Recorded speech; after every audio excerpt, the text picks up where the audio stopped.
This video is sponsored by EduQuest. The struggle to find courses that truly speak your language, it's finally over.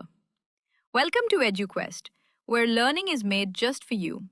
At EduQuest, we bring you a wide range of online courses, from career building programs to skill boosting masterclasses, all in your regional language.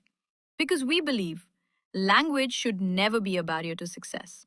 Our courses are tailor made after understanding what today's learners really need. So why wait? Start learning the smarter, simpler way only with EduQuest. Visit eduquest.courses and explore your next course today. And hey, don't miss out on our exciting offers and promotions. நான் ஒரு 2 government போஸ்டிங்க்கு வந்து apply பண்ணியிருந்தேன். அந்த 2 எக்ஸாமுமே வந்து பார்த்திங்கன்னா, நேரடி பணி நியமனம், அதாவது டைரக்ட் இன்டர்வியூ மூலமாக போஸ்டிங் போடக்கூடிய 2 போஸ்ட்டுக்கு வந்து அப்ளை பண்ணியிருந்தேன். 2க்கும் கால்ஃபர் பண்ணாங்க, சர்டிஃபிகேட் வெரிஃபிகேஷன் பண்ணாங்க, எல்லாமே கரெக்டு. அங்கே போனதுக்கப்புறம் தான் தெரியுச்சு, அங்கே இருக்கிறவங்களே சொல்லிட்டாங்க, சொல்கிறக்கே ரொம்ப கஷ்டமாக இருக்குது. நாம் என்னமோ ஏதோ ஒரு நினப்பில் போய் நம்ம அப்ளை பண்ணுறோம், சப்போஸ் இந்த குவாலிஃபிகேஷன் நம்மகிட்ட இருக்குது, நமக்கு கண்டிப்பாக ஜாப் கிடச்சிரும் அப்படிங்கிற நம்பிக்கையில் நாம் போய் அப்ளை பண்ணுறோம்.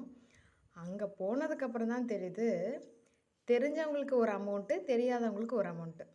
அது ₹1 ₹2 இல்லை.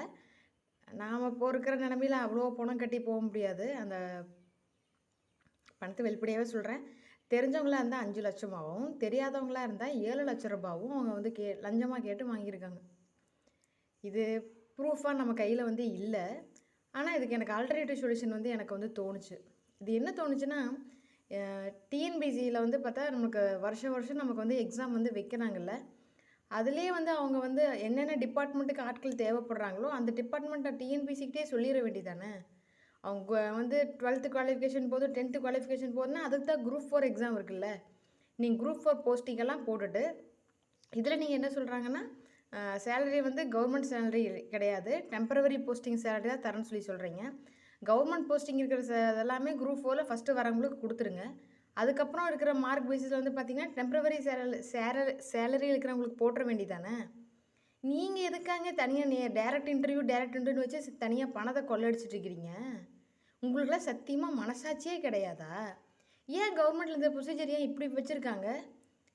எல்லா எக்ஸாமும் டிஎன்பிசியே நடத்தட்டும், குரூப் 4ஏ நடத்தட்டும். உங்களுக்கு 10th குவாலிஃபிகேஷன் தான் வேணுன்னா குரூப் 4ஏ நடத்தட்டும்.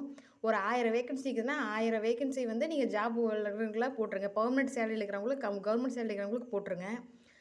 அதுக்கு அடுத்தது 101வது ஒருத்தர் மார்க் வாங்கியிருக்கிறாரு அப்படின்னா, அது வந்து டெம்பரவரி சேலரிக்கு எத்தனை வேகன்ட் இருக்கோ அந்த டெம்பரவரி சேலரி லிஸ்ட்டில் வந்து அவங்க சிவிக்கு நீ கூப்பிட்டு பண்ண வேண்டியதானே. நீங்களா பேரை மேலே கூப்பிடுவீங்களா? அது என்ன அங்கே சொன்ன மாதிரி இதெல்லாம் ஒரு கண் துடைப்புங்க. அவங்களுக்குலாம் நம்மளை பார்த்தா பொழுதுபோக்கு டைம் பாஸ் பண்ணிட்டு போகிறவங்களாட்ட தெரியுதுங்க. அவங்க வேணுங்கிறவங்கள முதல்ல செலக்ட் பண்ணி வச்சுக்கிறாங்க. பேருக்கு ஒரு இன்டர்வியூ, பேருக்கு ஒரு உள்ளே வந்து அட்மிட் கார்டு, பேருக்கு ஒரு சர்டிஃபிகேட் வெரிஃபிகேஷன், எல்லாம் ஒரு பெரிய கண் துடைப்பு.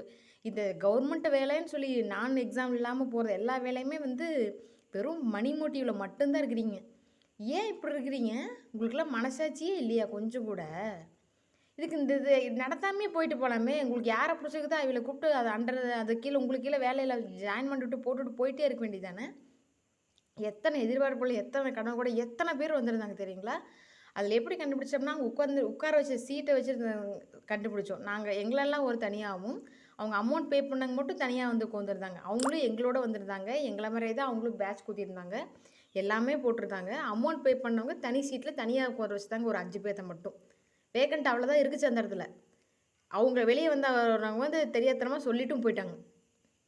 என்ன பண்ணுறதுனே தெரில. இதுக்கு அவேர்னஸ் நமக்கு தான் வேணும். நாம் இந்த மாதிரி அப்ளை பண்ணுற போஸ்டிங்க்கு போகக்கூடாதுன்னு நாம் தான் புரிஞ்சுக்கணும். நான் இதை தான் தெளிவாக கற்றுக்கிட்டேன். எக்ஸாம் இல்லாத போஸ்டிங் போனால் அது முழுக்க முழுக்க வியாபாரமான சீட்டுங்கிறது இப்போ தான் நான் தெரிஞ்சுக்கிட்டேன். ஆல்ரெடி விற்ற சீட்டுக்கு கண் தொடப்புக்கு வைக்கிற இன்டர்வியூ தான். இதுக்கப்புறம் நாம் தான் நம்ம கேர்ஃபுல்லாக இருந்துக்கணும்.